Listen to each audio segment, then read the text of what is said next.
So first of all, thanks for nominating my paper for whoever decided that. And I should also say that the paper says I will present is a great piece of work. I read that paper, which make myself even more honored to be nominated for that prize. As I was saying before, the scope of the paper changed a little bit due to a review process. Before the version I submitted, it was more like a theory of speculation, how speculation drives the business cycle. Now it's more like a methodological paper, and the theory on how speculation drives the cycle is more of an application of the methodology we developed. So this is joint work with Zach Biggio from UCLA. So the motivation, there is a tradition in asset pricing that links heterogeneous, non-rational heterogeneous beliefs and study its implications for prices, volumes, due to the wealth redistribution among agents. If you add short selling constraints, you get notions of speculation and bubbles, as in the seminal contribution of Everson Krebs. But you do not find many standard macrofinance models linking heterogeneous beliefs and business cycle. There is this paper by Caballero and Simchak, who explores the role of aggregate demand frictions. And there is this paper by these authors who explore the role of incomplete market. What we are going to propose here is a minimal departure from a standard RBC model, and the lens is going to be on the supply side of the economy. The focus is going to be on hours worked, a key driver of cycles, and the key feature we introduce in the model to link heterogeneous beliefs and business cycle is that time to build assumption, in the sense that labor is hired in advance before used in the production. So in our model, labor must be hired one period in advance, and that will link the discounting of the investors, of the investors who hold shares of the representative firm, to labor investment. We are not the first to explore this mechanism. Bob Hall, for instance, in this 2017 AR paper, he shows that if you allow the discounting of the firm to be volatile, you can kind of solve the Scheimer puzzle. Heterogeneous beliefs here regard the future TFP of the representative firm. And as I said, the mechanism will be the following. The investor beliefs will affect the discounting of the firm, which itself will affect labor demand. The contributions of this paper are the following. So we have a paper and pencil model to help us organize idea, to understand how different configurations of beliefs will affect the business cycle. Then you have a quantitative exploration to get a sense on how sizable is the role of heterogeneous beliefs. And finally, I'm going to present the theory of speculation-driven business cycle, which was the core of the version submitted to the meeting. By the way, I'm presenting in English, but please interrupt me if you have any question. If you feel more comfortable to ask in Portuguese, please feel free to ask me also in Portuguese. So the organization of ideas, we are going to focus on 3 business cycle properties: the internal propagation of the cycle, the amplification of fluctuations captured by this moment, the standard deviation of hours, and a notion of path dependence, which is the correlation of the length of the boom and the magnitude of the bust. Here we want to understand if the longer the boom, it will imply a more severe bust. We have 4 types of rational beliefs we're going to explore. The rational beliefs, the rational guy who holds correct beliefs about the economy, the optimistic guy who thinks that good states are ours more likely than they really are, the pessimistic who thinks that bad states are ours more likely, and extrapolative who thinks that the bad states are more likely at bad states and good states are more likely at good states. So the extrapolative guy tends to extrapolate whatever states we are right now to the future. And the key feature of heterogeneous beliefs we focus is whether beliefs are rank preserving or rank alternating. To make things clear, think of a combination that you think in a configuration that have an optimistic guy and a pessimistic guy. And in this case, the rank will be preserving. At good states, the optimistic is always more optimistic, and the bad state, the optimistic will be always more pessimistic. Now think if you combine a rational guy and extrapolative guy. At the good state, the extrapolative guy will be more optimistic because he will tend to extrapolate the good state to the future. But at the bad state, he's going to be the pessimistic. He will tend to extrapolate the bad state to the future. So the rank alternates. In one state of the nature, we have one optimistic guy, and yet the other state of the nature, the rank inverts. The other agent is going to be the optimistic. Dudu, just a clarifying question. The rank preserving, that means that in the bad state, the more pessimistic is more pessimistic. In the good state, the more pessimistic is also more pessimistic. Exactly. In both states, okay. In both states, exactly. Exactly. And this is going to be important for the properties of the cycle, as I'm going to mention in a bit. So some anticipation of the results. So the first result we have is that belief heterogeneity per se is a source of internal propagation of the cycle.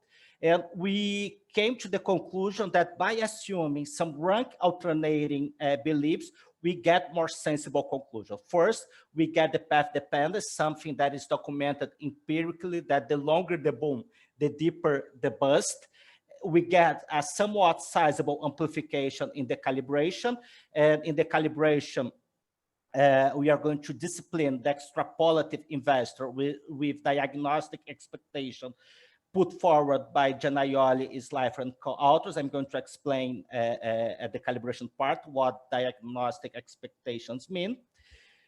And finally, a third sensible conclusion is that if you couple short selling constraints and limited participation from some agents in this economy, we get the narratives of speculation-driven business cycle and Minsky and Kindelberger. And so if you read Minsky and Kindelberger's books, the story they try to tell along their books in something like that. That's the narrative. You have excess optimism and disagreements leading to speculation. Speculation leads to bubbles in asset price, which are fueled by increased leverage and credit expansion. And once the bubble bursts in Wall Street, the crisis reaches Main Street with a surge in unemployment or with a decrease in hours worked. And we are going to show that our RBC model of heterogeneous beliefs, once we extend to account for short selling constraints and limited participation, we can tell this narrative. At least qualitatively, the model is consistent with this narrative. Dudu, quick question here. So in this model, the business cycles will be asymmetric. So a positive shock will have exactly the same effect of a negative shock, but just in negative sign, or though it's going to be asymmetric, and I think I can answer your question in a bit once I present your graph or some graphs. Okay. Okay. It's going to be asymmetric. So here, the longer the boom, the deeper the bust. So there is some path dependence that introduces some asymmetry on the effects of the shocks. So let me go through the model. So you have an infinite horizon model. You have a finite number of investors with mass mu I. Here is the problem of the investor. We assume log utility. So the key assumption here is that they hold the heterogeneous beliefs here in blue, and they maximize preferences subject to the budget constraint. And the budget constraint is just the portfolio choice. So he's going to the investor will choose consumption, the amount of shares of the representative firm they want to hold, the amount of risk-free bonds they wanna hold. Q is the price of the bond or the price of the share of the firm. Pi is the dividend of the firm, the profits of the firm that goes to the share owners, and R is a risk-free interest rate that goes to the holder of the risk-free bond. So it's basically a portfolio choice. They have to choose consumption. It's a portfolio problem that aside consumption, they have to choose how to allocate their savings between shares of the representative firm and a risk-free bond. And in extension, we are not going to assume that for the theoretical results, but in an extension, we also impose some short selling constraint on the side of the shares, so we can get speculation and bubbles as in Harrison Crabb seminal contribution. There will be a representative firm that will choose labor one period in advance to maximize the firm value. The exposed profits or dividends are given by that function. So here's production. A is the TFP shock. Labor is the Cobb-Douglas production function, in which labor was chosen in the period T, one period before, and this is the wage bill. We are also Dudu, why not in the budget constraint? It does not appear labor income, nothing like that. Okay, because so that is to get, so for two reasons. So we want to provide a paper and pencil model to discuss how heterogeneous beliefs affect the cycle. If we put some disutility of labor here, we would not be able to solve the model in closed form. So that's the first reason. So the first reason is technical. The second reason is economically. We did a segmented market to generate bubbles for a reason I'm going to explain in a bit. So we need to assume a separate agent who doesn't have access to the market for shares, so we can have bubbles. And I'm going to explain, so we can have the speculation-driven business cycle theory, which I'm going to explain by the end of the presentation. So two reasons, technical and to get that economic sensible conclusion to be able to generate the speculation-driven business cycle theory and Minsky and Kindleberg. And I'm going to explain in a bit. So here is the supply of labor. So have a hand-to-mouth. So to get the closed-form solution, we are going to assume a hand-to-mouth worker who chooses labor to maximize its GHH preferences, but we have an extension that we allow the worker to save through bonds, but not through shares. And that budget constraint will be something like that, in which the worker also access the bonds market. And again, the reason is to get the speculation-driven business cycle. I'm going to explain by the end of this presentation. Yes? If the guy is hand to mouth, it doesn't really matter if it's GHA preference, right? It's just to generate, yes, totally, but once we consider the extension with limited participation, that assumption will be important. With this extension, he will not be hand to mouth anymore. He is not going to be hand to mouth anymore. Exactly. Yes, yes.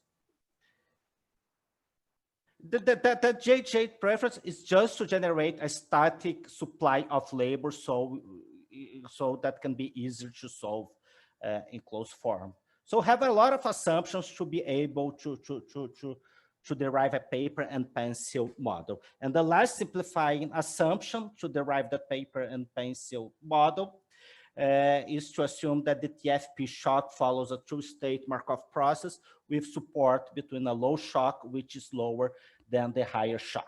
So it's a two-state Markov process, two shocks, and the ambassador I will form beliefs regarding the evolution of TFP. So the heterogeneous belief will create a motive to trade among investors. And we also assume some mixing. We also assume that an investor dive probability delta, such that in the steady state, we can have heterogeneous agents. If you do not assume that, then in the steady state, only the rational guy will survive and will hold the whole wealth in the economy. It be the only guy that determines price. So we have to assume that, to get some heterogeneity of beliefs in a steady state. So the remaining market clearing condition for goods, for bonds, so bonds must be in zero net supply, and the shares, the amount of shares is normalized to 1.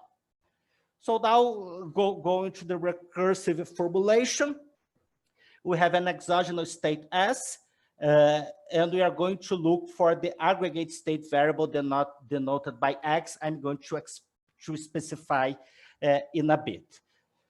So we are going to have, that's the only part that I introduced this notation. This notation is just to say that in equilibrium, we are going to have a lot of motion, that given the exogenous state, the TFP shock, the endogenous state X, I will specify later, and the realization of the shock, I can map into a set of endogenous states to borrow. And we have those two objects. The first one that I'm going to use throughout this presentation is the risk-free return on bonds that only depends on the state today, the endogenous state today, and the realization of the TFP shock today. So it cannot depend on the realization of the TFP tomorrow, otherwise it wouldn't be risk-free. And also the return on share. So the return on share is the price of the share tomorrow. So here is X prime, is the price of the share tomorrow, plus the dividend the representative firms sends to their owners tomorrow. So pi here is the dividend divided by the price today. And here is the return of the shares given the state X, the state S, and contingent on the realization of the TFP S prime tomorrow.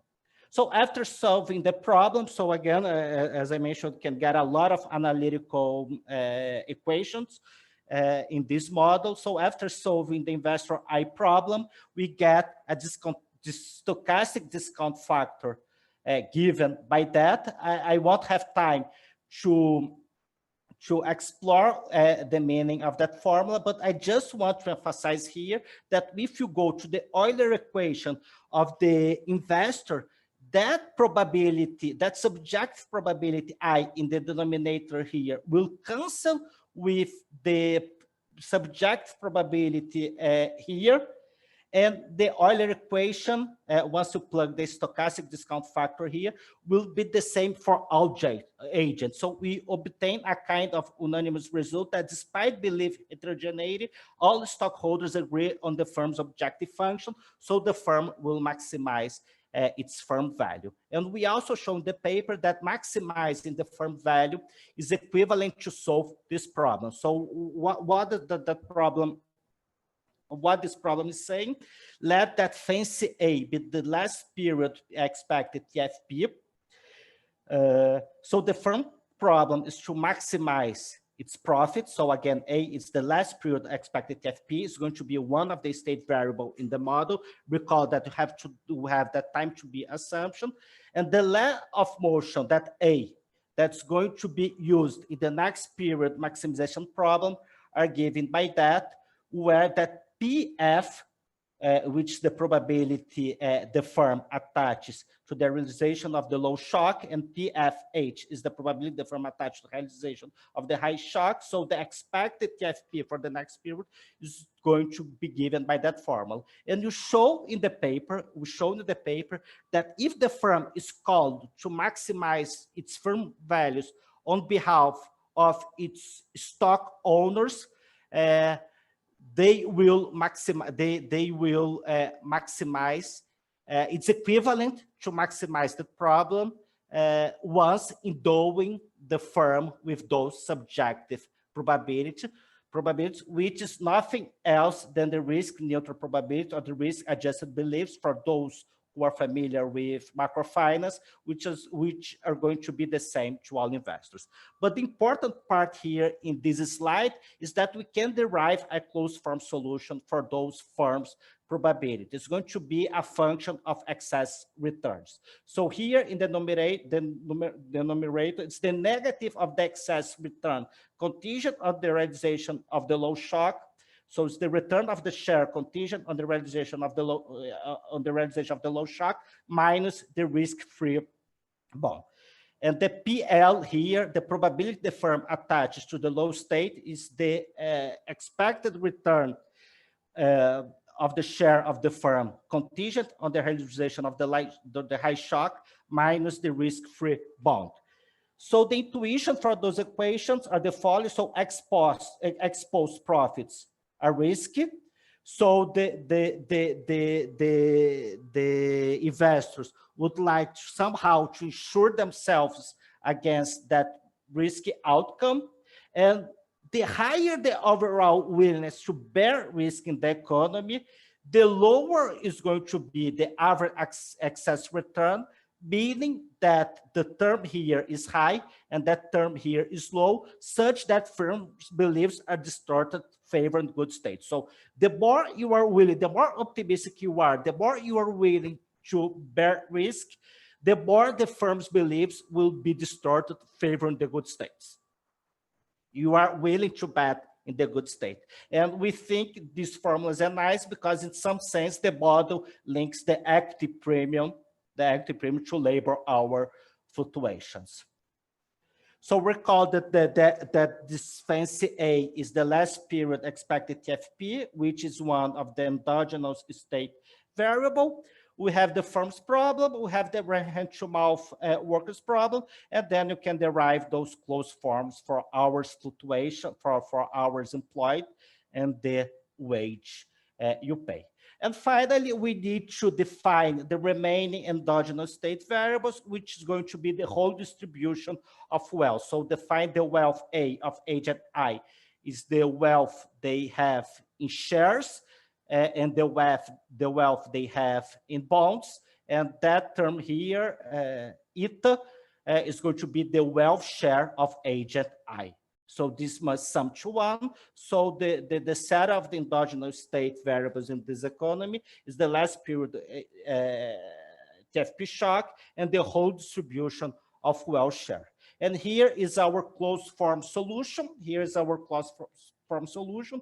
We showed in the paper that the evolution of the wealth share is going to be given by this formula here. So let me try to convey some intuition. So whoever believed that the state S prime is more likely ex ante, that is, whoever has a probability from transiting from state S to S prime that is high, they will choose portfolio that will perform better in S prime, such that eta will increase next period. So if I think that the state S prime is very likely, I would choose portfolio that will make me rich if that states realize. And that formula captures that. And there's a second formula that we showed that the expected TFP for tomorrow is going to be the lowest root associated with that equation. This is a convoluted formula. What I want to emphasize here is that beliefs will matter for cycles only through well-averaged beliefs and wealth dynamics. So all I need to know the amount of labor today is the wealth average beliefs. So the configuration of beliefs will affect labor only through its wealth average beliefs. To call that eta is the wealth share of agent I, and the dynamics will be given by that equation. Given that wealth average beliefs and given the realization of the shock tomorrow, we are going to have another wealth average beliefs tomorrow that will impact the amount of labor tomorrow. And we also showed in the paper that if the planner has no superior information and respects subjective beliefs, competitive equilibrium is constrained and efficient. So at this stage, for this paper and regarding this model, we don't have any policy prescription. Everything is constrained efficiency. So let me summarize, let me illustrate this closed form solution, exploring some configuration of beliefs. So let me start first with some homogeneous beliefs. So have only one guy who holds the entire wealth, the entire wealth of the economy. So that formula here vanish. So that the guy will, it's only one guy. So the labor will be given by this formula here. And here I'm simulating a 4-period recession within a long period of boom. So have two states only. Here at the top is the realization of the good state. Then we have 8 periods of realization of the good state, and then a 4-period realization of the bad state, and then again 8-period realization of the good state. And here I'm plotting the rational belief. So the first thing I want to emphasize is that you don't have any source of internal propagation whatsoever. The labor is stable, contingent on the state, the labor is fixed. If you assume the optimistic guy, you shift the cycle up. If you assume the guy is pessimistic, you shift the cycle down. If you assume the guy is extrapolative, you shift labor up at good states, but down at bad states. Now let's go to the most interesting part of the results is once we assume heterogeneous beliefs. Recall that without heterogeneous beliefs, with homogeneous beliefs, we don't have any internal propagation. So we can isolate the role of heterogeneous beliefs. And let me go direct to the graphs. Let me say what is written here directly here. So first, I'm comparing, I'm considering a configuration in which the rank of beliefs preserves along the cycle. So the optimistic will be always the optimistic, and the pessimistic will be always the optimistic. So as the cycle evolves, as the good states keep realizing, the optimistic guy who bet on the good state will keep accumulating wealth. Since the guy is optimistic, the amount of the optimism in the economy increases over time, so there is more willingness to bear risk, such that excess returns decrease over time. As excess returns decrease over time, labor increase. So with heterogeneous beliefs, we have an internal source of propagation. Now labor increases as the good shock realizes. Once the bad shock realizes, here we have a discrete jump that is not visible through naked eyes. But once the bad shock realizes, as the bad shock realizes, now the pessimistic keeps accumulating wealth, such that the wealth share of the optimistic decrease. So the overall willingness to bear risk in that economy decrease, excess returns increase, and the labor decrease. Now, so that's what happens once you have heterogeneous beliefs in a rank preserving fashion. Now, what I'm going to do, I'm going to postpone the cycle for 4 periods. So the blue line are postponing the cycle for 4 periods. So now we have more time for the optimistic guy to accumulate wealth. So once the crisis reaches, once we have a realization of the bad state, the optimistic guy will be more wealthy, so they are going to influence price in a more disproportional way at the bad state, and then you have a mitigation of the cycle. So the longer, we show that the longer of the boom, the less severe is the bust, which is in contradiction with some empirical evidence. Now let me consider the same set of graphs, but consider some alternating rank beliefs. So now we have a rational extrapolative guy. Recall that at the good state, the rational is the pessimistic and the extrapolative is the optimistic. So as the good states keep evolving, the rational loses wealth because he's keep betting on the bad state that does not realize. As the rational guy keeps losing wealth, the optimistic, who is the extrapolative, keeps accumulating, we have a decrease in excess returns, which itself will generate an increasing amount of labor in this economy. So what's going to happen if we postpone the cycle for 4 periods? If you postpone the cycle for 4 periods, now the wealth, the rational guy will accumulate less wealth. But once the economy transits to the bad state, the rational guy will be the rational guy will be the optimistic, but he's poorer right now. So you have an amplification of the cycle. So once you combine this rank alternating pattern, once you combine a rational and extrapolative guy, we find that the longer the boom, the more severe is the bust. So before I continue, yes. Sorry to interrupt you. So sorry for coming back to the previous question. So now let's suppose that instead of having a sequence of good shocks, I'm having a sequence of bad shocks.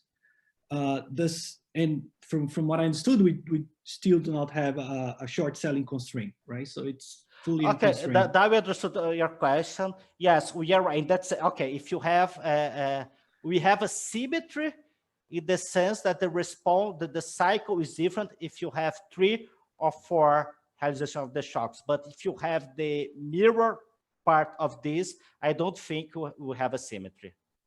Okay. And then I think when you have a short selling constraint, things are going to become much more complicated. But yeah, I think you're going to that. Thank you. Yes. No, thanks. Thanks. So before going to the quantitative exploration, let me just show some empirical evidence on that rank alternating pattern. So that empirical evidence is not mine, by those authors. And they show that before the COVID crisis, whoever was pessimistic about the stock market before the COVID crisis become relatively optimistic after the COVID crisis, and whoever was pessimistic before the COVID crisis regarding the stock market, they became more, whoever was optimistic before the COVID crisis, they became more pessimistic. So here is some evidence that once a crisis reached, we have some ranking alternating beliefs which motivate us to consider a quantitative exploration with 2 investors, one that is rational and another one that is extrapolative. So the calibration is pretty much standard. The calibration is not a full-blown quantitative exercise. It's just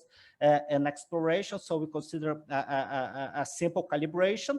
We showed in the paper that you can get bounds on the amount that labor can fluctuate. So for instance, if we consider an homogeneous beliefs, an homogeneous rational belief economy, that's going to be a lower bound on amplification. And if you consider an economy in which we endow the firm with perfect persistent beliefs, that they think that the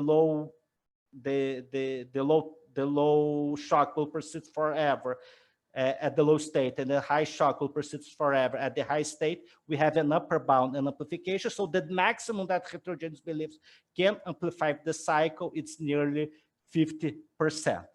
So 2 investors, 1 rational guy is simple, the other one is the diagnostic. We follow the approach from Bordalo, Gianaioli, Slifer. We use the tools they developed to an A-run process. We adapt to the Markov chain process. So I'm running out of the time. But the point I want to make here that with a single parameter, they estimate in the data, you can have a situation, you can capture the representative heuristic from Kahneman intervention, in which agents oversample salient types, representative types from limited and selective memory. So with a single parameter, so again, it's a minimal departure from a standard RBC model. With a single parameter, I can introduce heterogeneity in this model. If theta is equal to 0, I recover the rational equilibrium. If theta is more than 0,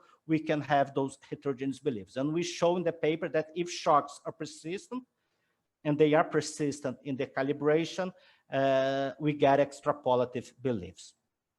So here we are considering homogeneous beliefs situation in which you have only diagnostic beliefs or extrapolative beliefs. So here is a measure how the probabilities are distorted. So recall that with theta equals 0, we have the rational guys, so 0.9 and 0.75 are the true probability. As theta increase, that's how probability are distorted. And as theta increase, we get close, as those probabilities get close to 1, we get close to this upper bound here of 50%. So everything I'm plotting is relative to the homogeneous rational belief case. Now I'm considering a small deviation from the homogeneous diagnostic beliefs. We assume that we have a newborn rational guy with 1% and that investors die after 5 years. So we are considering here the average lifetime of a hedge fund. So we assume delta is equal to 0.05. And once one interest result we find is that the amplification relative to the homogeneous economy with rational guy is non-monotone. So as we increase theta, we amplify the labor responses at the good and bad state. But at some point, as we increase too much theta, the diagnostic agents will make so many mistakes that in the steady state, they will hold less wealth. They will hold less wealth and be less important for pricing and firm decisions. So here we have a situation that the diagnostic guys react too much, but they do not represent an important share of the economy. They represent 45%. So, and again, the nice thing about this formulation is that we have a single parameter that Bordallo and Aioli slide for the estimating the data. So at the values they estimate, something between 0.6 and 1, we get the maximum amplification of nearly 30%. The last thing I want to do is the speculation-driven business cycle. So if you allow workers to access the bond market, we derive this fairly general result. This result is fairly general because it holds if you impose short selling constraints, it holds if you assume that constraints, it holds if for any configuration of beliefs, it holds if you assume Epstein's preferences, as long as the international elasticity of substitution is equal to 1, and so on. And that format will link the price to earning ratio to a measure of external funds available to speculators. So that thing here in the denominator is precisely the amount that the workers save from one period. It's approximately the amount, the flow of saving of the worker that will go to the speculator. So in the data, speculation episodes are usually associated with high price to earning ratios, but in the model, we only get that if that measure here, if that measure here increase over the cycle, increase of this cycle. So in the model, we're only going to get that if that measure here increase at the good states. And what's the intuition for the result? Suppose you have some speculation that push the price of the share up. Then we are going to have some demand for goods due to the wealth effect. But since the supply is fixed in the very short run, so recall the time to build assumption, the interest rate will have to react to bring demand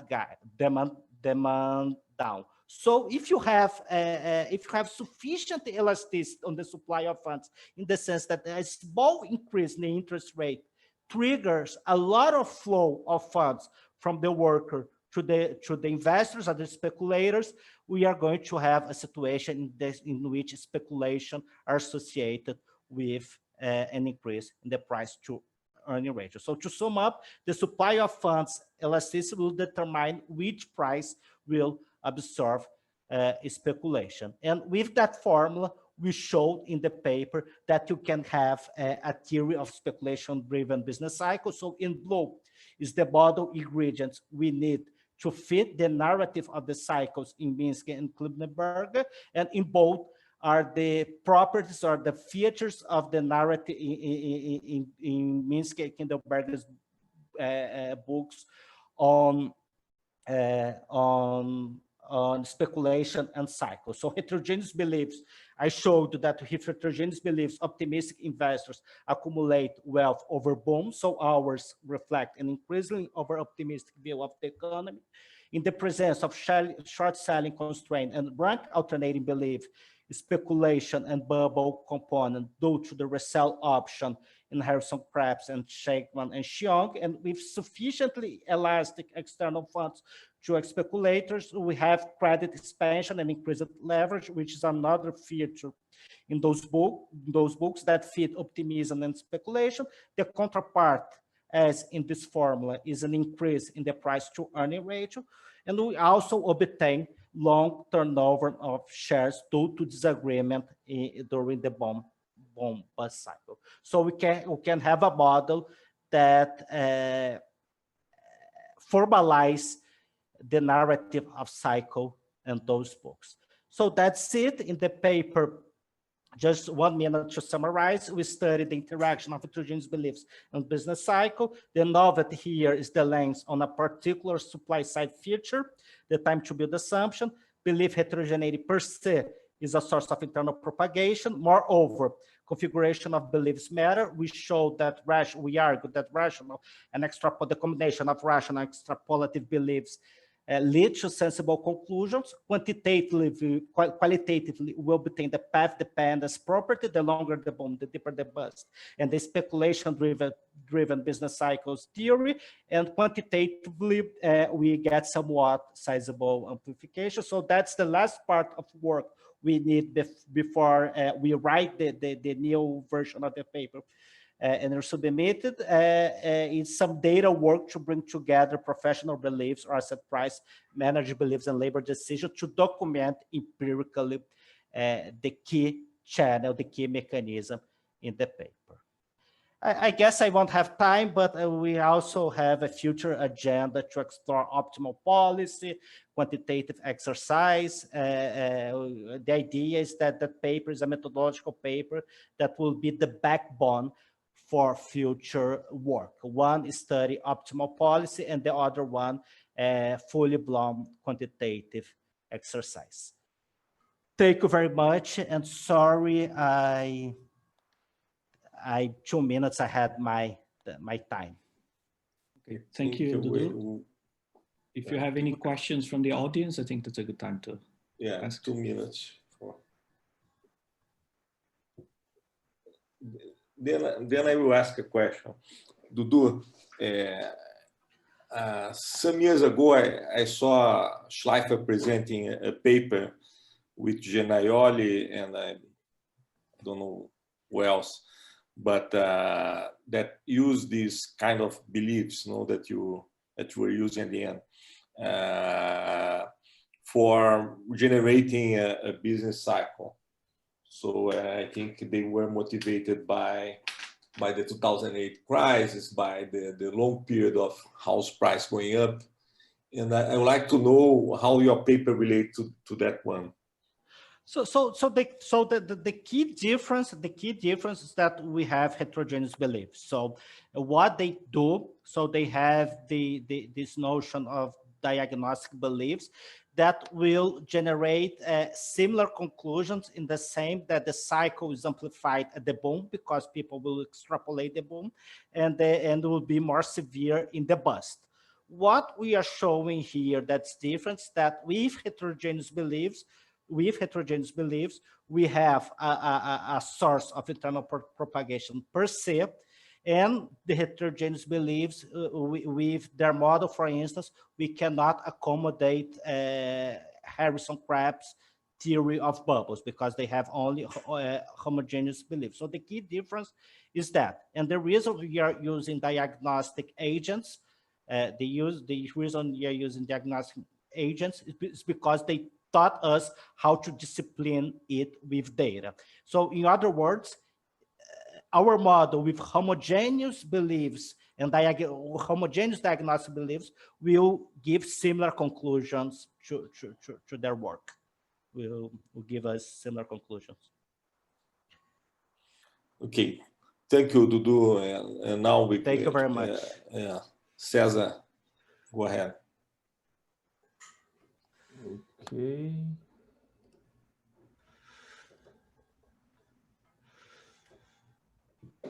I hope you guys can see the slides. If not, let me know. Thanks a lot for the organizers for nominating this paper here to this session, and thanks Dudu for the first talk. It's a tough act to follow. So I'm going to present Slums and Pandemics. It's co-authored with Luis Brotherhood, Thiago, and Danielle, Thiago and Danielle are both in the audience. So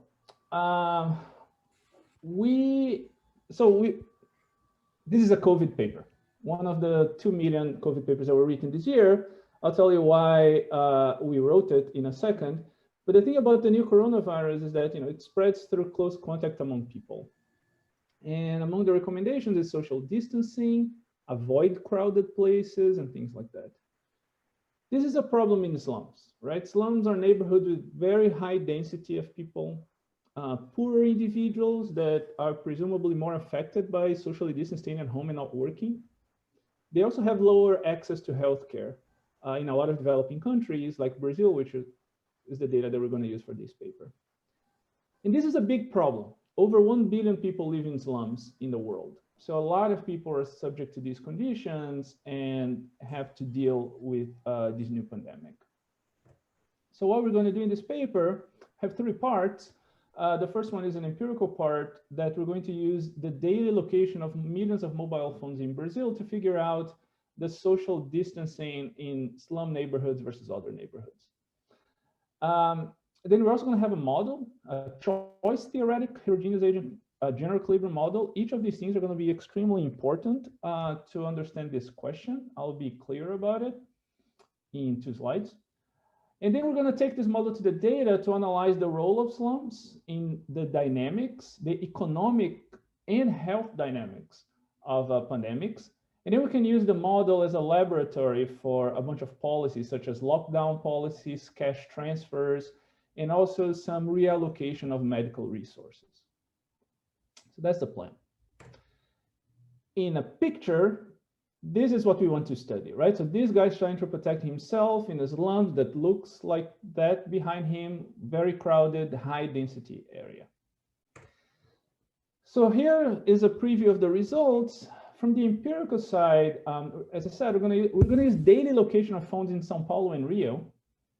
What we observe from this data is that when the government imposes some NPI, so non-pharmaceutical interventions like lockdowns, not surprisingly, social distancing increases. What's more interesting is that in slums, there's less social distancing. Even though these guys are subject to those conditions, very crowded conditions and stuff, they engage in less social distancing. That translates to more hospitalizations and more deaths among slum residents. We're going to take the model and calibrate to Rio. And through the model, we can see that there are more deaths throughout the pandemic.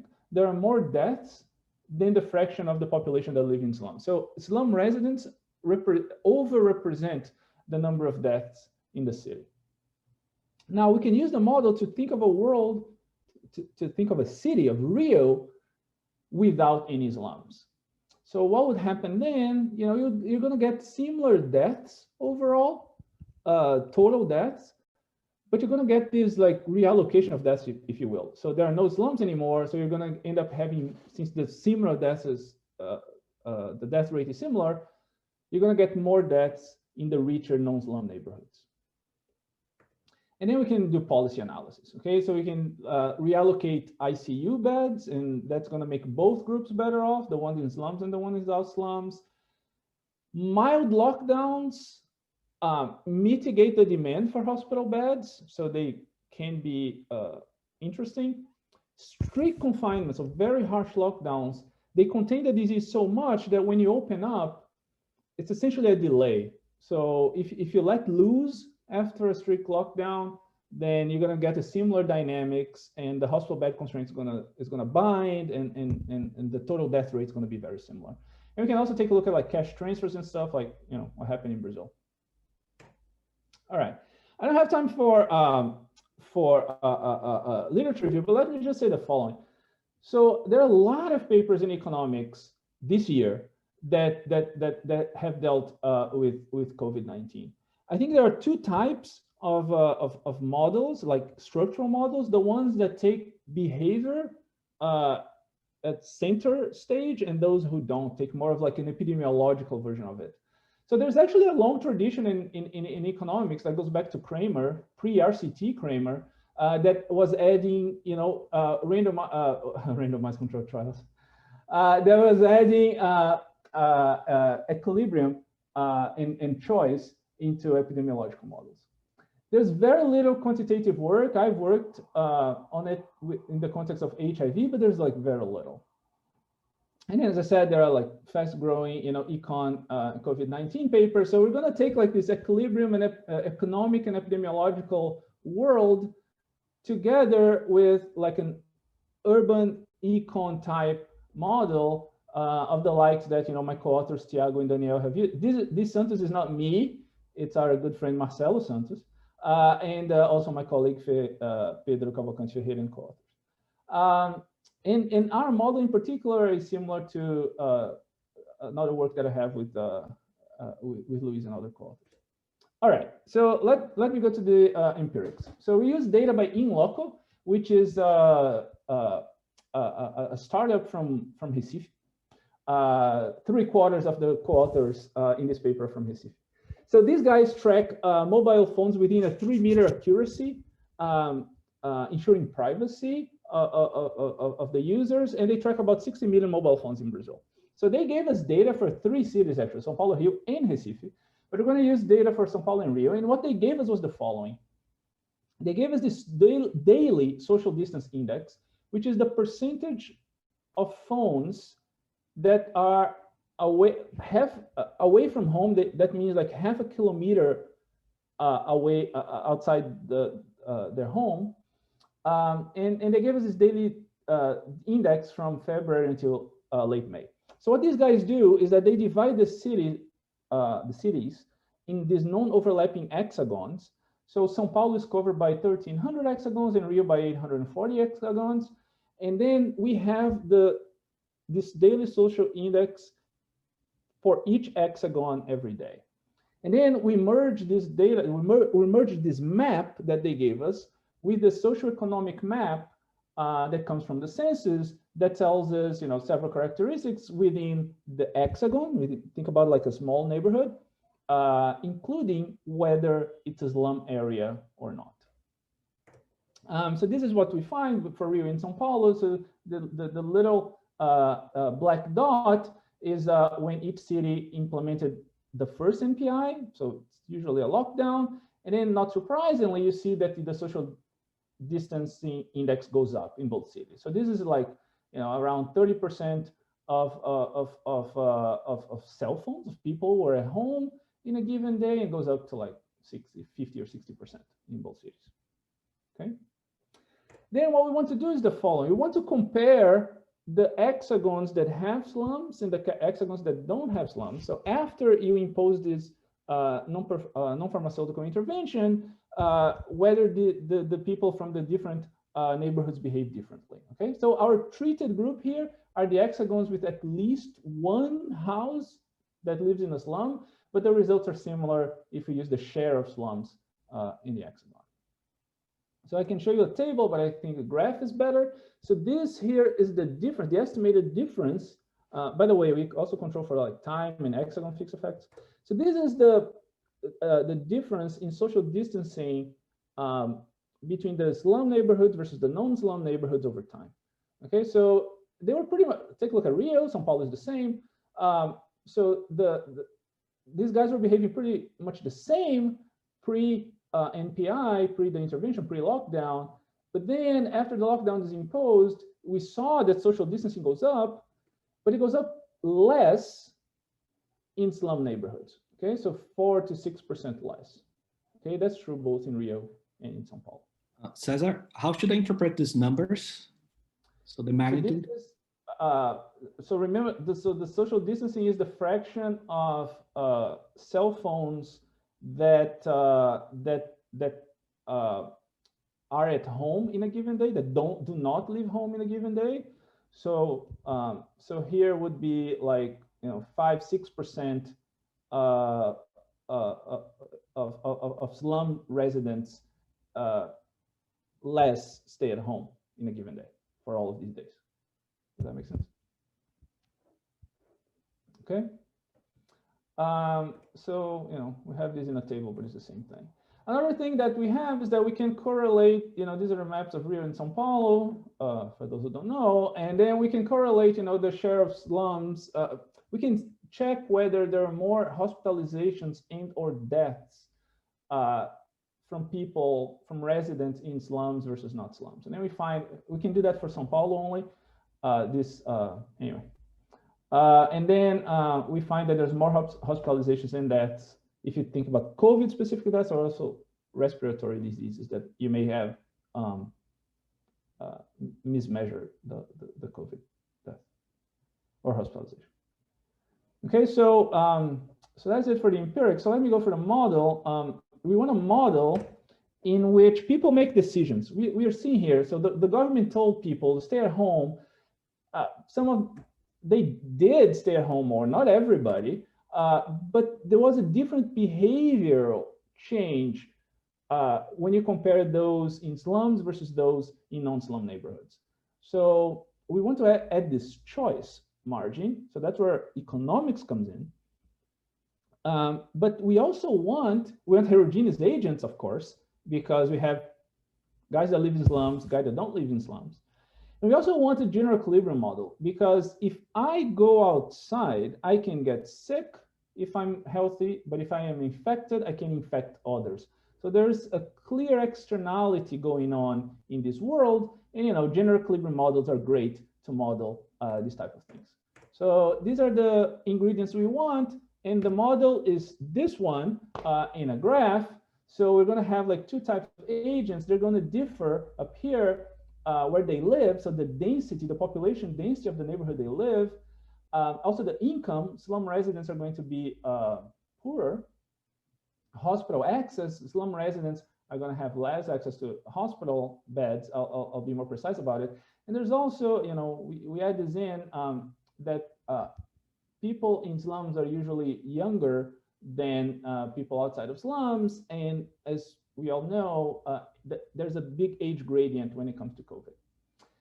And we want choice. So there's like this sand clock here to denote what time you spend outside your home working or leisure, or inside the home. That's a choice. Okay. So what these guys can do is, so we have the slums guys and the other guys. What they can do is that you can choose some time to stay at home. And if you are at home, you don't interact with anybody at home in our model, so you're safe. But if you go outside, either for time to work or time spent in leisure, there's all of the corona stuff out there, so you can get infected. And as you go outside, these groups mix somewhat. So people in slums can infect people in other neighborhoods and vice versa. And then what's going to happen is that, you start your life as healthy, you venture outside, you can still be healthy if you're lucky enough not to catch the disease. But if you do catch the disease, you may get infected. And if you get infected, you can die or you can recover. I guess it's, we don't argue that being diseased is an absorbing state. Being recovered, whether that's an absorbing state, that's up in the air. So here I'm going to assume that it is an absorbing state. Once you're recovered, you're going to be immune forever. But we do have an extension in the model that we relax that. So that's the model. Let me show you some equations, but not too many. If you got that, picture, that's the essence of the model. So the models in discrete time have these two different groups, the ones that live in slums or favelas and the other guys. There's this health status, J, so you can be healthy But if you venture outside, you can get infected. If you get infected, you can recover, or you can develop some serious symptoms. If you develop some serious symptoms, you need a hospital bed. If you have access to this hospital bed, you might recover or die, even if you have the access. But if you don't have access, you're going to die for sure, for simplicity. And then if you recover, again, as I said, you're immune forever. Then what's the difference in slums, right? So there's a higher population density that we're going to denote by this psi. These guys are younger, so all of these recovery probabilities or death probabilities, since these in the data tend to be age dependent, because people in slums are younger, they're also going to have, you know, a better probability to recover. They're poorer, so their wage rate here is going to be lower, and they have a harder access to an ICU if they develop the serious symptoms and need it. So their death probability may be higher. As long as the ICU bed constraint doesn't bind, it's the same for both. But if you don't have access, you know, you might die with a higher probability. So this differential access to hospitals matter for the death probability among the two groups. All right, so what does these guys choose to do? Remember the little sand clock. They have time that they choose to divide between the work time and leisure time outside L and leisure at home D. Note that all the work is done outside, okay? Leisure outside, this L is the number of hours you spend at the bar, and D is the number of hours that you spend at home watching Netflix. When you go outside, why do you spend some leisure outside? Because you like these goods, these amenities A, that you produce by using that time L, and some goods that you buy X. Okay, so I enjoy things. So you're going to see the utility function here. This A is going to show up in my utility function. So I enjoy this A if I go to the bar and spend some time there, and I buy some beer. Okay, so if I buy beer and don't spend some time, I don't like it. If I spend some time at the bar but I don't drink, I don't like it. My utility function, I get this consumption that's not necessarily the one outside, like food that I'm eating at home. This A thing that I just explained. Forget about this orange stuff for now. The time that I spend at home watching Netflix. And B here is the over and above consumption. Okay, it's the utility that you get from just being alive. If you end up dying, you give up this B. Okay, so people don't want to die. This B here guarantees that people don't want to die in the model. So what are these orange lambdas? So this controls the marginal utility of you staying at home, right? So there are two lambdas here. The first one, lambda J, remember that J is your health status. So what we add here is that if you are infected, this lambda J is higher than when you're healthy. So this represents some form of altruism. Okay, so if you are infected, you want to stay at home to protect others. If we didn't have that, you know, if you're infected, you know, throw a party, go outside, go nuts, because you cannot get infected twice. So this controls this altruism. And this lambda P here, P is for policy. So if we are doing, for instance, some lockdowns, some confinements, you know, the planner, the policy parameter is going to be this guy here. We're going to jack up this guy to induce you to stay at home. People discount the future with discount factor beta. In the budget constraint, consumption, the X thing, the beer that you get in the bar. And then, you know, WG, remember, this is your wage. It depends on your group because the slum guys are poor, and is your choice of work up here. In WP, again, P policy, this is from some cash transfer. Okay, so if the government wants to, you know, people want to go outside to work, right? The more they stay at home and don't work, marginal utility of consumption start going up. In order to induce people to stay at home, the government might want to transfer some money. All right, infections. How can you catch COVID? So remember from the little graph that you can catch COVID if you go outside to work and or to the bar, L. So the more time you spend outside, the more likely you are to catch the disease. And this big pi TG here represents the overall infectiousness out there. Okay, if there's absolutely no one infected out there, You know, this big pi is 0. You can go outside as long as you want. You're not going to get infected. So what is this big pi? It's almost the pi hat. I'll tell you what the difference is. So how is the world infectious, right? Well, the world is risky if there are people that are infected out there, right?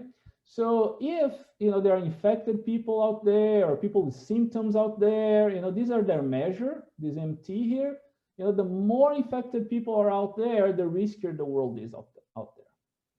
But if there are a lot of people infected, but they don't go outside, it doesn't matter. I'll never meet them. So the infectiousness is about the fraction of people that are infected times the amount of time they spend outside. The chance that I get to find someone outside, okay? All right, now, let me go back for a second. Remember this graph here, there's some intersection in the time that we spend outside slums and others. So how do we model this? So if you look at the first line, you know, we're summing over all groups, F, favelas, and others. So all groups. So this zeta here, this controls the mixing across the two groups. Okay, if zeta is 0, the world is completely mixed. If zeta is 1, the world is completely segregated. A guy from the slum never meets a guy from outside the slums. So you can see that the second line, I don't sum over the entire groups, it's the same group. My group here, G, the same group here on the right-hand side, okay?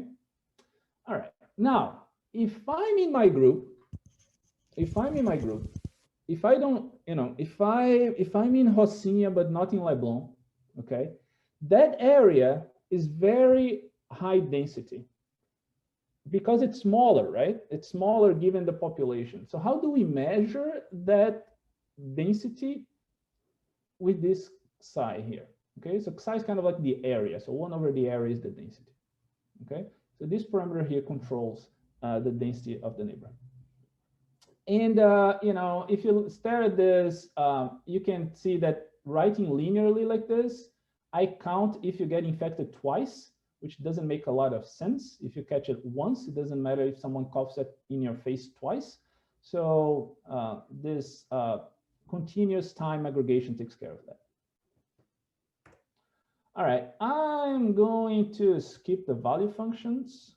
All right, what about the access to healthcare, right? So I said that it's differential. So actually, to give you a sense, in Rio, we're going to calibrate the model to Rio. So in Rio, there are 3,500 ICU beds. 3,000 of those beds are in the private hospital network, and 500 are in the hospital bed network. However, only 15% of the population has health insurance. So it's very different, this access to healthcare. So what's the fraction of users in the public network? We assume that everyone that lives in a slum, in a favela, goes to the public. And the other guys, the ones that don't live in a favela, a fraction psi has health insurance and go to the private network, and 1 minus psi go to the public network, okay? So I'm not gonna go through this equations here, but it's just like adding up such that, you know, you get these group specific death rates because the ICU beds might be at capacity, okay? All right, to close the model, output. Sorry, Cesar, because this is important. Where do you model that because you know that in Rio it happens, a congestion, in São Paulo it didn't happen, and I think so. This congestion is important. Could you capture this in your model or not? Yes, right. So I have here the number of users in the public network. For the public network is the one that's gonna reach capacity sooner, right? Because it's smaller. So you have the number of users in the public network. That's the UPub. Okay. Mm-hmm. Then if I go to look at, for example, no one in a favela has health insurance in a model. So if I look at the death probability for a guy in a favela, that's the delta F. Okay.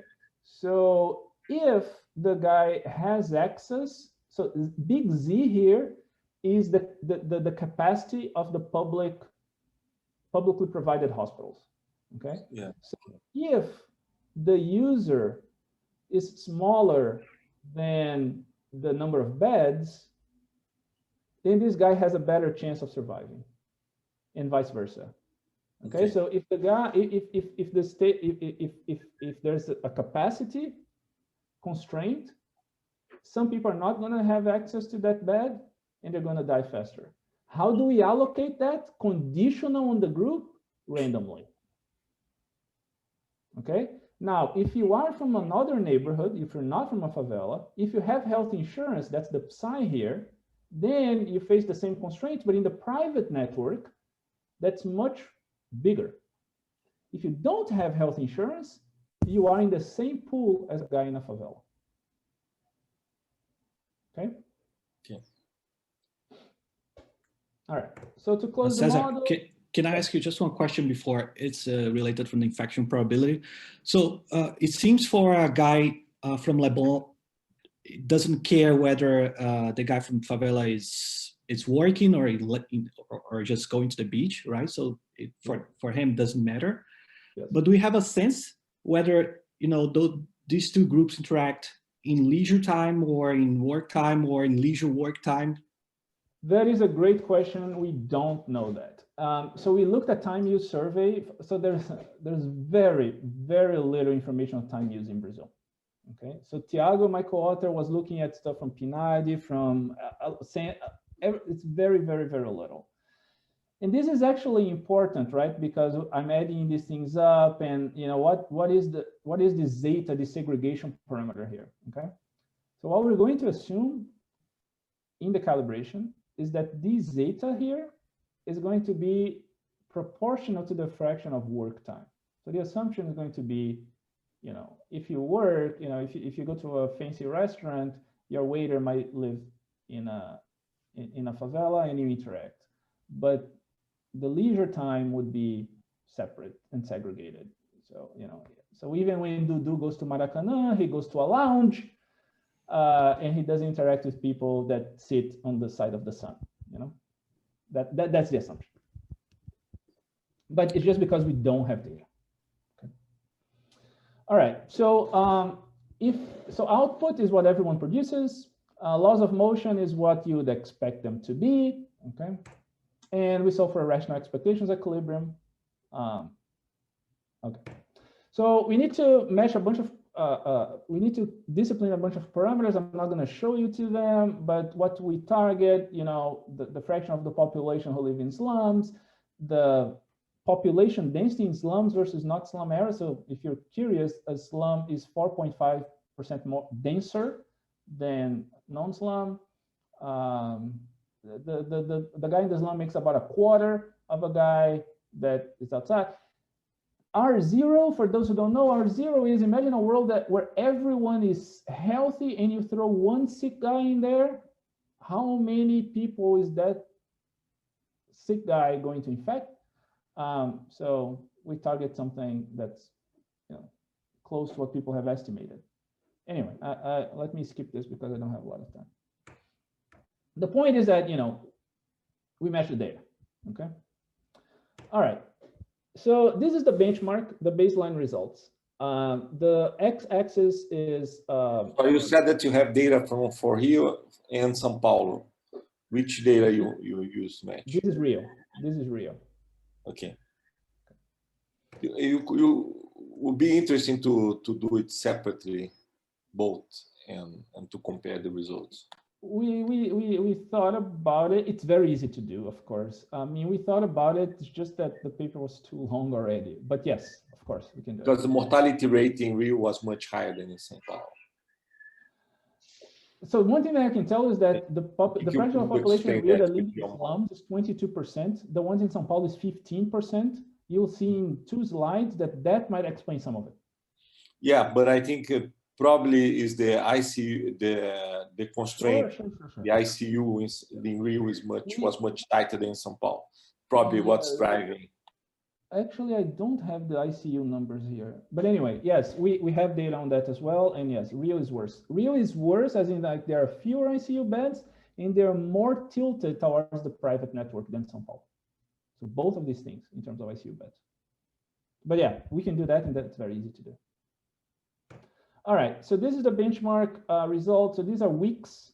And the comparison here is that the dashed line is an epidemiological model and the solid line is my model. What is an epidemiological model? An epidemiological model is one in which people don't make decisions. The disease is out there, you behave the same way. You still go outside in the exact same way, okay? So not surprisingly, you know, there are much fewer people, much fewer people that die in the solid world, right, than in the dash world, because people respond to these incentives. Okay, a lot less people get infected once you take behavior choice into account, and it's a big deal. Okay, but if you look at the fraction that die, yeah, slums are represented with the blue lines. So the gap between the epidemiological world and the choice, the behavioral world, is much smaller among slum residents than among the other guys. The reason is that the other guys, you know, stay at home, socially distanced in the model a lot more than the ones in the slums, which is exactly what we saw in the empirics. I'll get back to that in two slides. And then what we see is that, you know, as these guys socially distance and stay at home, you know, they don't go outside, they don't work, so GDP takes a hit here. Takes a hit. So there's a demand side reason and a supply side reason. The supply side reason is I don't go to work because it's very scary out there for me to work. The demand side reason is I don't buy the beer in the bar anymore. Okay, so we have these two sides in the model. Anyway. So GDP takes a hit here. Okay, so in the peak of the disease is the trough of the recession. This is about a 40% drop in GDP. Okay, in Rio. So is that close to what we saw in Rio? You know, we don't have GDP measures for Rio, but here we have transactions from credit cards and debit cards from a bank. I don't know if I can tell you what the bank is. Maybe my co-authors know that, but you know, it's a big bank in Brazil. Maybe I can tell you, I don't know. And so this is 2019, okay, the blue line, and the red line is 2020. And then you see, you know, there's a big hit right after the first NPI, and it's actually about 40 percentage points. So it's similar to what the models generate. Okay, now I told you, why do we have the gap between slum dwellers, slum residents, and the residents in other neighborhoods? I told you, you know, the guys from the slums, they socially distance less. So you can take a look here at the time at home, you know, both of them increase, both of them take precautions, but the slum guys, the blue guys, are lower than the other guys.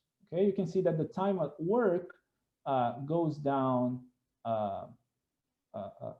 more for the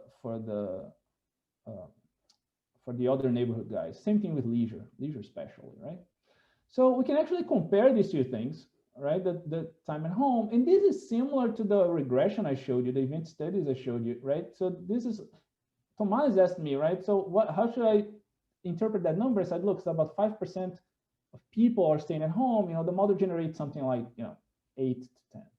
So it's a little bit more. Now, even in Rio, there was some lockdown going on, right? So I'll show you how this graph looks like when we add a lockdown, okay?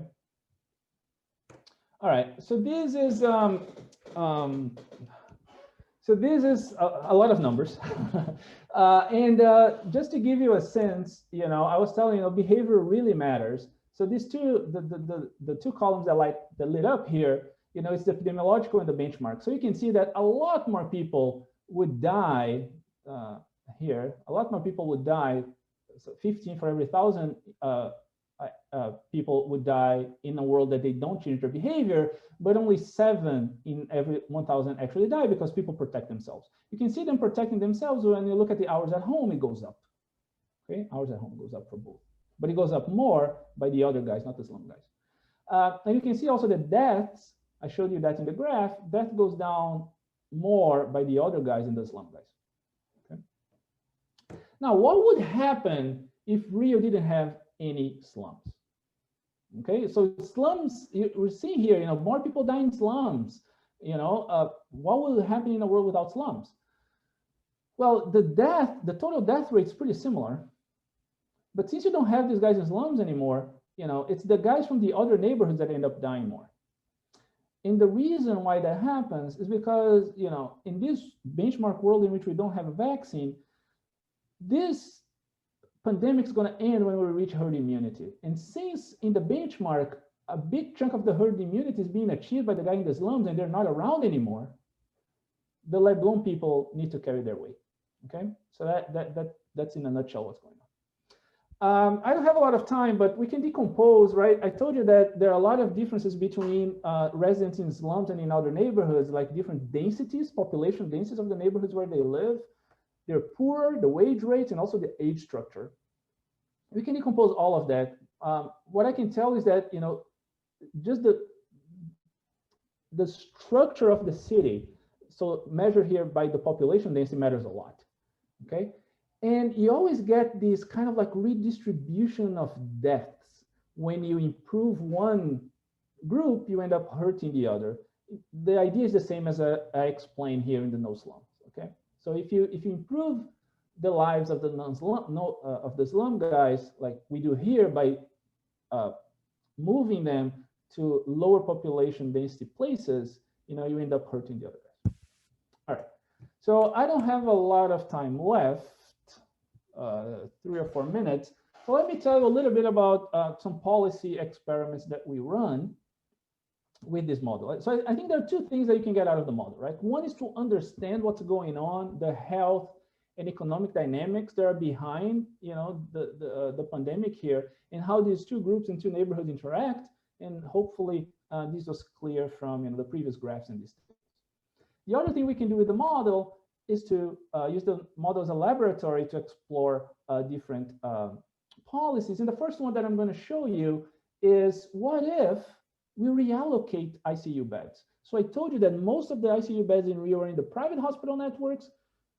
What if we reallocate that? What if we create a single pool of ICU beds, and whoever needs them, doesn't matter whether it's a private or a public bed, can go there, okay? So here it is, we make all beds public.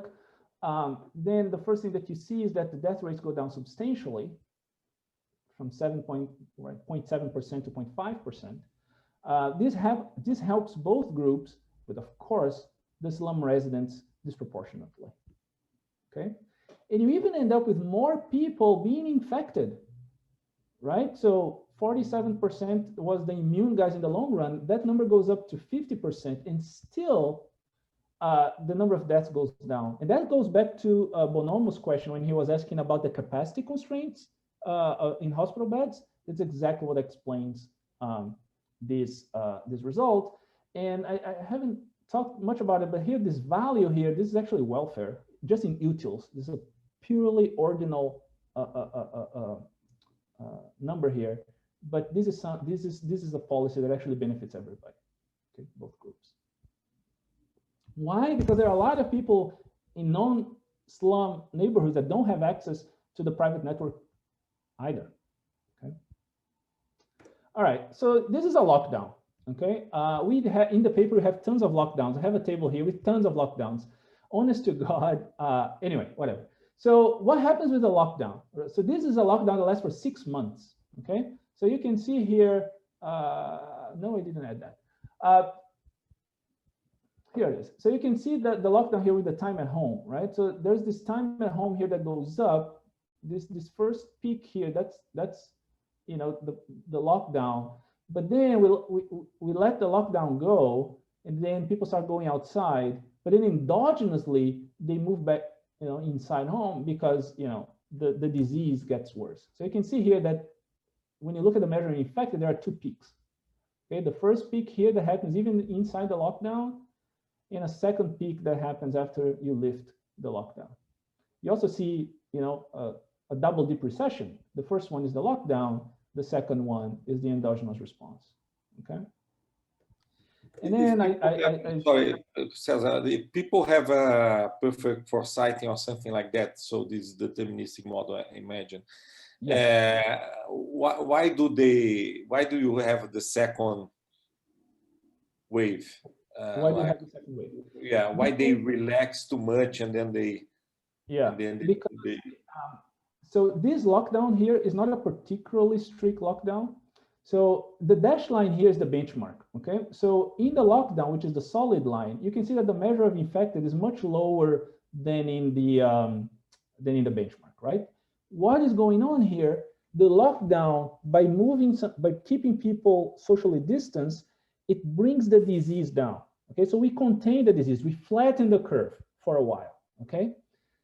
But then when I lift the lockdown, okay, because we haven't reached herd immunity yet, because the vaccine hasn't arrived yet, then the disease starts to spread again. That's why you get the second blip here, okay? As you get the second blip, people endogenously respond and they socially distance somewhat, not as much as in the first peak that was higher and the lockdown was present, but you get the second peak. I think it's a coordination problem. Now I understand. If I had a stricter lockdown, I could get the peaks to look remarkably similar. I could even have the second peak to be much higher than the first peak, as in Europe right now. Okay, we have that in the paper. Okay. And that it translates to, you know, a double dip recession as well. So just the second to last thing I'm going to tell you is that, you know, with the lockdown here, you see that, you know, the relative time at home, you know, it's like 4 to 6%. So this is actually very, very close to what we estimated with our mobile phone data. So I don't have time to go through any more policies. Let me just summarize. So slums are very high density areas populated by poorer younger individuals. And this doesn't line up well with diseases such as COVID-19 that spreads really fast in these situations, in high density areas. So what we do in this paper is that we use this rich daily location data, and we show that in slums, people socially distance less, even though, you know, it's worse for them to be, you know, going around, but they social distance less. Why? They're poor. Marginal utility is very high. These guys cannot afford to stay at home. So we build a model, and through the lens of the model, find, you know, more infections and deaths in slums. A world without slums actually create these distributional health effects. So I told you about two of the policies. Let me just mention about the cash transfer that I didn't have time to talk to you about. But imagine a cash transfer that goes only to the slum residents, the poorer guys. This can even backfire, okay? Because those guys stay at home more, and those are the guys that contributed more to herd immunity, and you can end up actually, you get this redistribution again, and you can end up actually having more deaths, even though, you know, because of this redistribution, you clearly benefit one group versus the other, okay? But unless a vaccine comes along, shelter at home, cash transfers, they mostly delay the pandemic, which again, might be good if a vaccine is coming along. So that's it. Sorry for taking 2 extra minutes. That's it. Thanks. I think we have time for one question.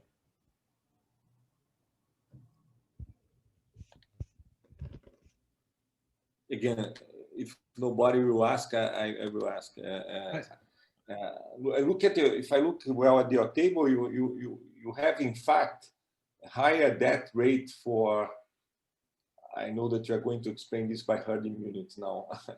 in this outside the slums than in slums, but your model predicts not the same.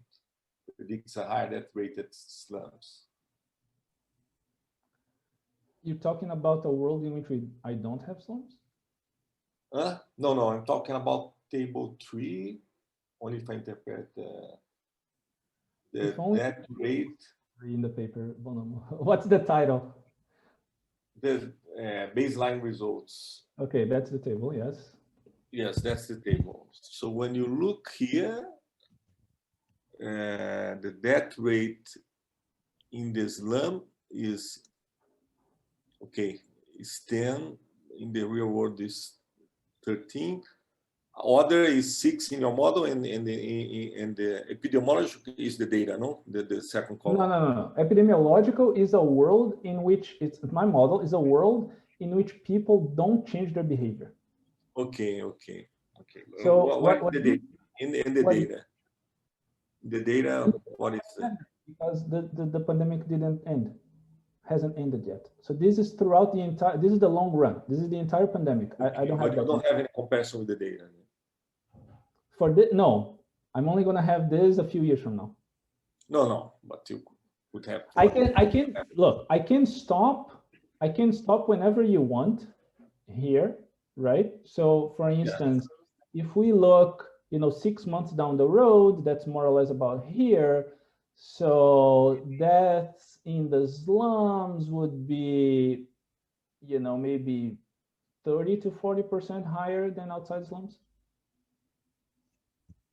So this would be a world, right? So I guess 40 weeks is 9 months, right? That's how long a pregnancy lasts. So this would be more or less now. So you'd get something like, the death rates in the slum would be something like 40% higher or something, maybe a little less. No, yes, but what's the data? I don't have the data. I from the top of my head, I don't have the data. What I can tell you from the data is that this number is higher.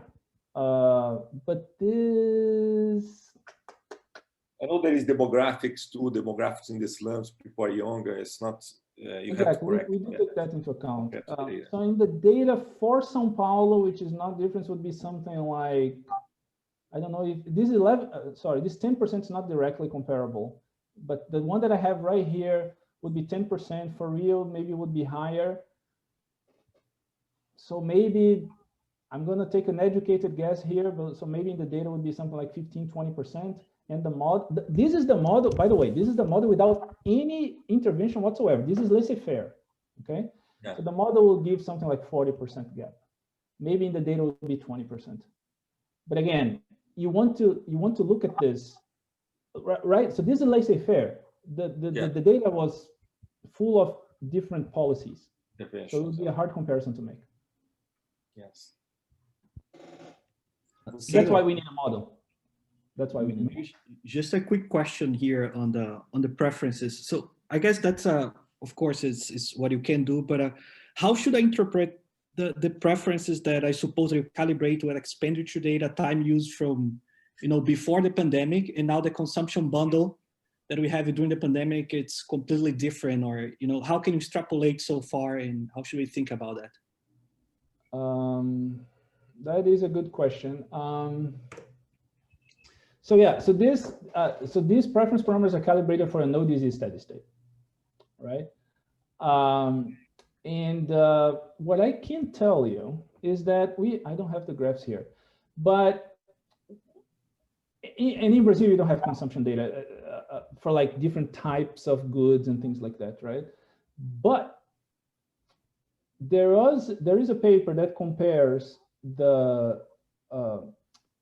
Sweden and Denmark, because Denmark was much more strict in terms of their policies versus Sweden that was much more relaxed, and the change in their consumption expenditure was actually pretty close.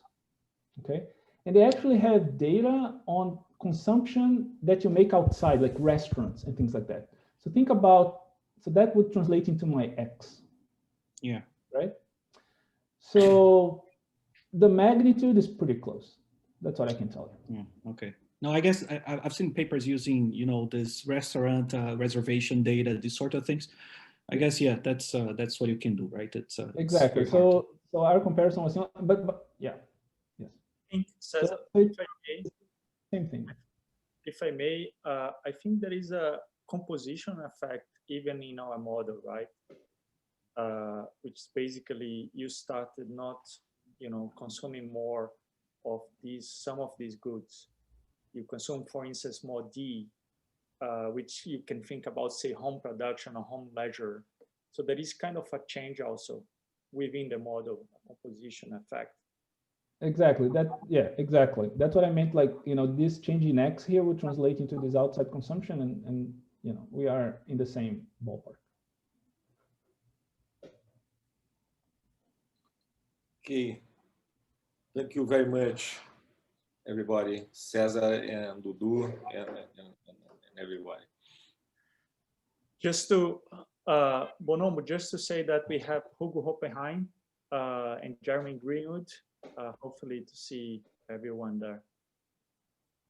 Okay. When is it going to happen? So it's going to be 16:45 São Paulo time. Okay, so 4:45. 4:45. Ok. Estarei lá, Thiago. Valeu, Dudu. Ótimo. Parabéns aí. Valeu. Valeu. A gente tem que fazer alguma coisa ainda ou é isso? Acho que já pode encerrar a sessão. Só um segundo, Tomás, só o PC da pergunta durante os choques são assimétricos, sim, porque depende de onde você começa na riqueza, tá? Então você tem uma sequência de choques ruins, tá? Então os choques são assimétricos, sim, como lembrei, eu falei que não, tá? Mas eu só... Tá bom. Eu tinha outra pergunta também, mas aí eu escrevo depois umas coisas que eu pensei aqui no meio também. Mas valeu. Beleza, gente. Valeu, cara. Abraço. Valeu, até mais. Valeu.